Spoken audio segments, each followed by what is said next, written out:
في الصوم ده بتعلم حاجتين مهمين. اول حاجة ان انا بصوم انقطاع عن الاكل. مش باكل بزيت، مش باكل اكل صيامي، لا انا بصوم انقطاعي تماما عن الاكل وعن الشرب.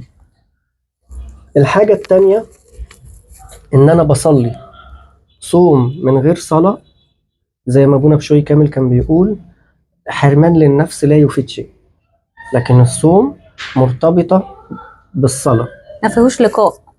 يعني ما فيهوش لقاء. مش يعني انا دلوقتي صمت بس ما صليتش، ما بالظبط، بلتقطش مش بربنا. بلتقي بيه امم وبناء عليه مش باخد من الكنوز اللي هو اداهاني.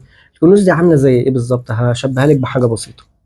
زي عندك انت ارضك، كل واحد فينا يعني زي ارض كده، محتاجه الارض دي بذره وميه وشمس. صح. صح.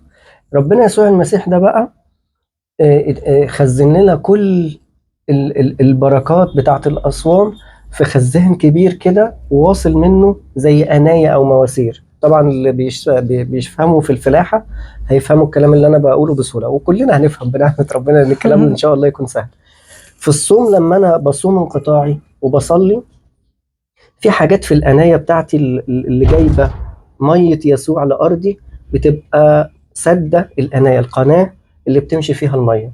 لما بصوم انقطاعي ما فيش حاجة بقى بتشغلني، ولا طعام ولا غيره بيشغلني، فبركز في الأناية بتاعتي دي، القناة دي، إن أنا أنقي الحصو والطوب والزلط اللي سادد امم مرور مية يسوع وكنوز يسوع ليا. فبتدخل